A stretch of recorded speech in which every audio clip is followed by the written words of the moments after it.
Obturator Internus Tendonitis and Bursitis and treatment.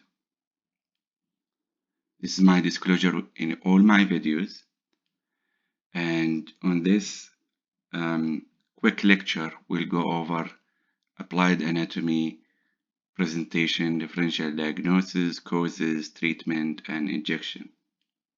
So let's get started with some relevant anatomy here. So the obturator internus muscle, as you see, it's a pelvic and posterior hip muscle. And you see the orientation of the muscle here, and this part right here called the tendon. So from the lesser notch, from the sciatic lesser notch to the greater trochanter, this part called tendon. This muscle originates, as you see here, from the internal surface of the obturator foramen bones and the membrane, and it forms the tendon that cross the sciatic lesser notch, go all the way and insert on the medial aspect of the greater trochanter of the femur right here. This muscle is supplied by the internal pudendal and obturator arteries, and it is innervated by the nerve to obturator internus. The nerve to obturator internus originate from the anterior divisions of the anterior rami of L5 to S1, as you see here. This nerve exits the pelvic cavity through the greater sciatic foramen. It leaves the pelvic cavity through the greater sciatic foramen inferior to the piriformis muscle. It passes around the ischial spine, close to the pudendal nerve, and through the lesser sciatic foramen to lay on the medial side of the obturator internus, as you see here. It supplies both the obturator internus and the gemellus superior muscle. So the function of this muscle, as you see here, it laterally or externally rotates the hip and also abduct the hip, as you see here, abduction and lateral and external rotation. And you see from different angles the lateral external rotation with abduction hip. And also it's an important muscle for hip stabilization. So it's another important muscle for hip joint stabilizer. So here we have the gluteus medius and minimus in top. Underneath that you have the piriformis, then the gemellus superior, the obturator internus, the gemellus inferior, the quadratus femoris, and then the obturator externus, which is not visible in this view because it's from inside, but it's mirror image almost to obturator internus. All these six muscles, they form the external thigh rotators, Specifically, these three muscles, the gemellus superior and inferior and the obturator internus, they all called the triceps coxae. Now underneath that you have the hamstring tendon. Here you have the coccygeus muscle, and you have the iliococcygeus muscle. This is another view. I just tilted the pelvis to show you how the muscle run from the pelvic cavity and wrap around the lesser notch and then insert in the greater trochanter. Here is another view. This is an axial MRI view. Importantly, I show you the obturator internus, again from the pelvis, and then this is the ischium here, right? And it wrap around the lesser notch, and it go lateral, and it insert in the greater trochanter. Here you have the sciatic nerve. So it's important to keep in mind this course of the muscle. Now, there are three important nerves that you need to be familiar with and remember when you deal with this muscle. From lateral to medial, we start with the sciatic nerve. Next to it is the posterior femoral cutaneous nerve, and more medial, you have the pudendal nerve. Now, as you see here, the sciatic nerve and the posterior femoral cutaneous nerve, they run over the tendon part of the muscle, while the pudendal nerve run in the alcock canal, more medial, like in the pelvis. Here, another important landmark is the ischial tuberosity, or your sitting bone. So lateral to the sitting bone, mostly you can feel the tendonitis pain. Now, here another view to show you the alcock canal or the pudendal canal. As you see, it's on the medial side of the lesser sciatic notch, and it's this is an important landmark if you're gonna do pudendal nerve block, which I covered in my pudendal nerve lecture. Important vessels that run above the muscle, you have the inferior gluteal artery and vein, and more medial, you have the internal pudendal artery. So keep in mind these vasculature. Underneath the tendon of the muscle, just above the bone, as any other bursa, you have the obturator internus bursa. So if you need to put medication there, you have to go trans-tendon approach to reach there. And want to remind you again, this is in my piriformis lecture, that there is some anomalies or some abnormalities or variation, let's call it, and how the piriformis tendon insert. So in about 54%, the piriformis tendon insert as a single tendon here, but about 37%, the tendon actually can join the obturator internus tendon in various form, and they insert together. So keep that in mind if you are scanning and you see some variation in that anatomy. Now let's talk about clinical presentation. So you will see in the literature, people use different description, starting from muscle strain, muscle dysfunction, and then more severe tendonitis and bursitis. So regardless which one of them, usually this is a buttock pain or posterior hip pain.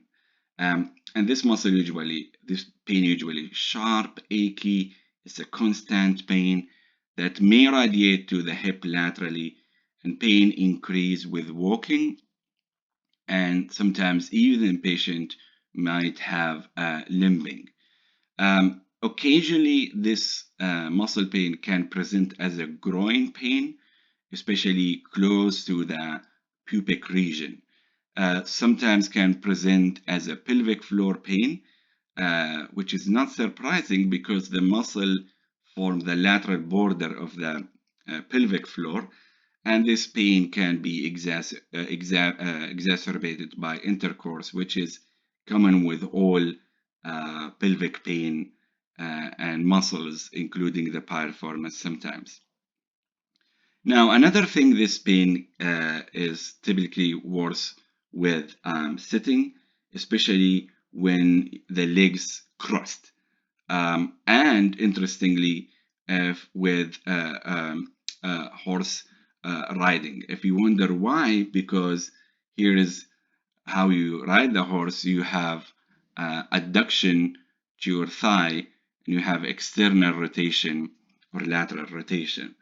Now, sometimes you have peroneal pain, testicular pain, less commonly penile pain.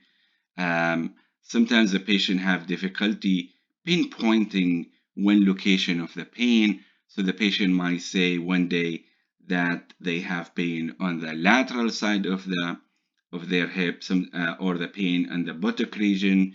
In another day, the patient may describe a burning type of pain at the insertion of the hamstring near the sit bone, or sometimes all of that. So sometimes it's tricky to diagnose. Now, nerve irritation symptoms in general, they are rare because these nerves run above the muscle, not like the piriformis where the sciatic run underneath the muscle. So most likely you can get sciatica. Here is not that the case, unless if you have some sort of swelling or mass that pushing these nerves. Especially if you have like a cyst pushing medial, you can get some pudendal nerve picture. On examination, if you feel the sitting bone and you walk with your finger outside that, lateral to that, then you can feel some tenderness over there. Or if you can feel the greater trochanter and walk inside and behind the greater trochanter, you also may feel tenderness there. Now, differential diagnosis. So the biggest one, especially nowadays in the recent literature, you start to hear about this syndrome, the deep gluteal syndrome, which basically can include or can be piriformis syndrome, obturator internus syndrome, ischiofemoral impingement syndrome, proximal hamstring syndrome.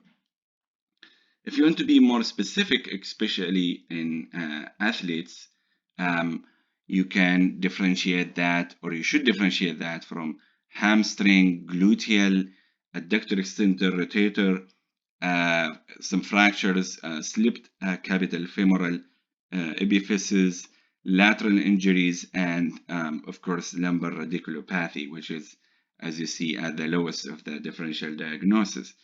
Now, this is again my approach. You will see this slide in all my buttock pain. This is how I came up with approaching this buttock pain.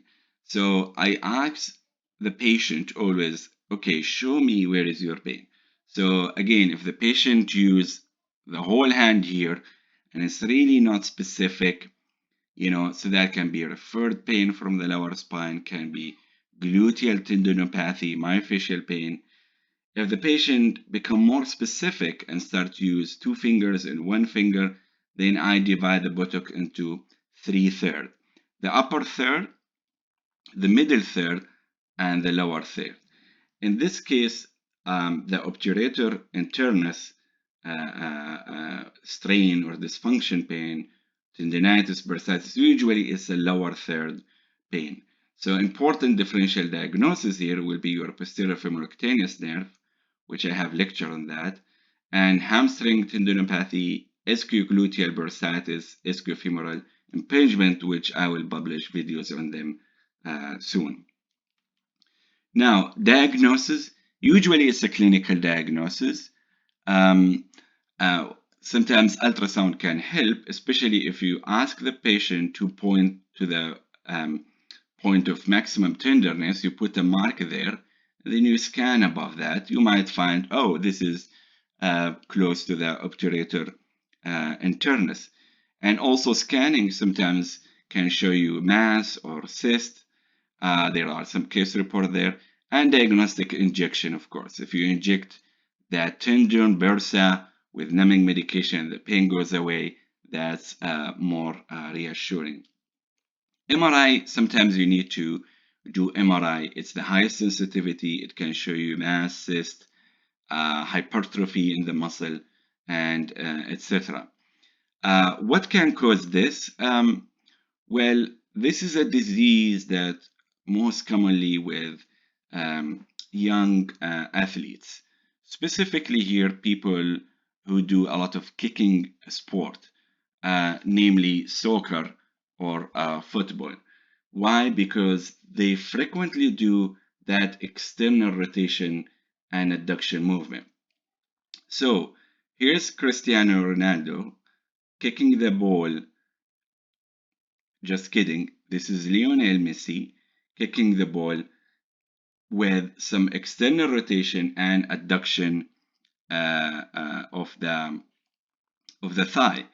And I choose him not because he is my favorite nowadays, but he also kicked the ball with this uh, example. So if you notice here, external rotation of the thigh, external rotation, and adduction.